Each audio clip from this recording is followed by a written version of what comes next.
ова издание. За сега молк од Пентагон по најавата на председателот Трамп за враќање на сите војници од Афганистан пред крајот на годината. Северна Кореја, воена парада во време на пандемијата со коронавирус. Со каква порака? Брзото развивање на инфраструктурата од страна на Индија уште повеќе ја иритира Кина за потенцијалниот спор меѓу двата ривала. Ќе ви кажеме, останете со нас. Добро вечер од Вашингтон, јас сум Јане Бојаджиевски, ова е News Flash. Иако председателот Доналд Трамп преку Твитер навести враќање на сите војници од Афганистан до крајот на годината, представници од одделот за одбрана, одговорни за спроведување на операциите за повлекување, не реагира. Карла Баб од Пентагон. Секретарот за одбрана Марк Еспер не дозволи прашање на појавувањето минатата недела, а Пентагон за одговор ги упати новинарите во Белата куќа по пораката за Афганистан што председателот ја испрати на Твитер. Неколку часа откако Советникот за национална безбедност објави дека САД од вкупно 5000 војници во Афганистан ке повлечат околу 2500 на почетокот на 2021-та, председателот согласи на Твитер.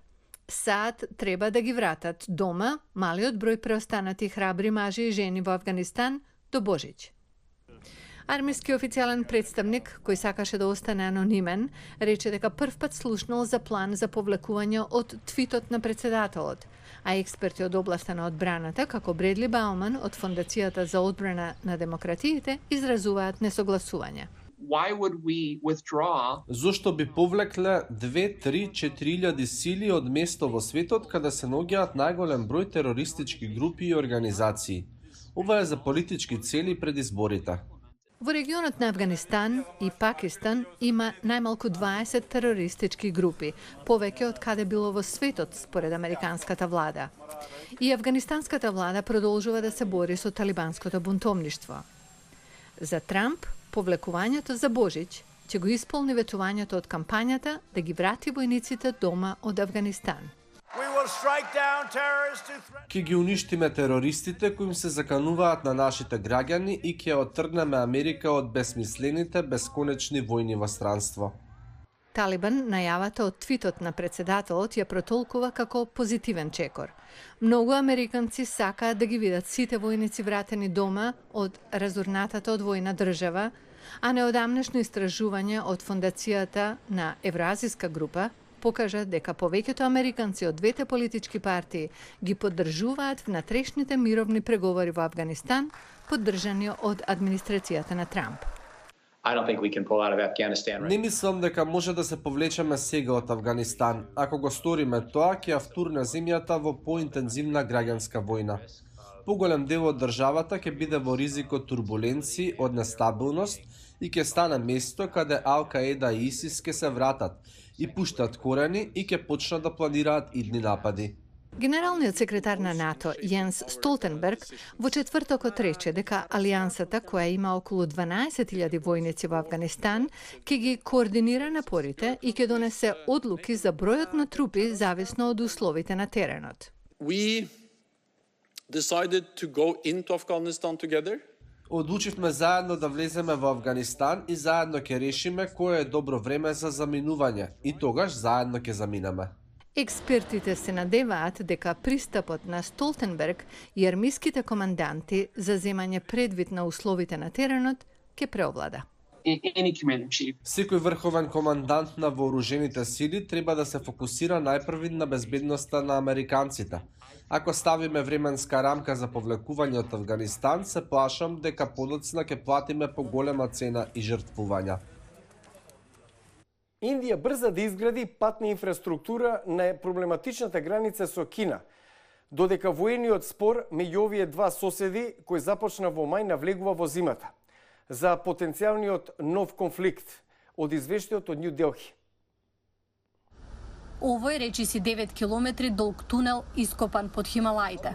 Ке го заобиколи планинскиот превој покриен со снег во зима и ке го скрати патувањето 46 километри до Ладак, каде индиските и кинеските сили се конфронтирани. Протегајќи се на двете страни на индиско-кинеската граница, студената пустина Ладак во северна Индија стана жешка точка на судир во врска со проблематичната граница. при пуштање во употреба на тунелот Атал, индискиот премиер Нарендра Моди кажа дека тунелот ќе им помогне на трупите. Грижата за потребите на оние кои штитат нашата држава е главен приоритет на оваа влада. Најдолгиот тунел во светот на висока надморска височина ќе овозможи брза мобилизација на армијата до кинеската граница. За негова изградба биле потребни 10 години. Но Индија сега ги разбива страните на планините за да направи патишта среде најголемиот конфликт со Пекинг во изминативе децении. Патиштата ќе овозможат пристап до Ладак преку целата година, каде намирници за армијата мора да се пренесуваат по воздушен пат во зимските месеци. Големите градежни зафати на Хималаите се една од причините за тензиите со Пекинг. Кина не ја признава така наречената централна територија на Ладак, незаконски воспоставена од Индија. Ние исто така се противиме на изградбата на инфраструктура, чија цел е армиска контрола на спорните погранични области. Но Индија турка понатаму. Владата ги удвои трошоците за погранична инфраструктура во обид да го затвори јазот со супериорната мрежа на патишта на нивната страна. Спорот со Кина што започна ова лето ги нагласи слабите страни на Индија. Без договор за повлекување на трупите од местото на конфликт, Индија брза да достави опрема и артилерија пред да настапи зимата во Ладак. Мислам дека на Индија не и преостануваат многу опции, така што го зајакнуваме нашето зимско распоредување со храна, муниција и други работи на пограничните области. Сметаме на ангажман на подолг рок.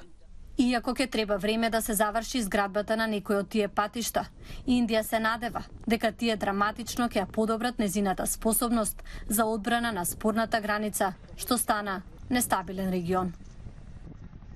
За крај на News Flash, Северна Кореја промовираше нешто што експертите го нарекуваат закана по безбедноста – интерконтинентална балистичка ракета. И тоа го промовираше на воена парада во време на COVID-19. Бил Гало има повеќе од Сеул. Ако лидерот на Северна Кореја, Ким Јонг-ун, е загрижен за коронавирусот, тоа не беше видливо во саботата.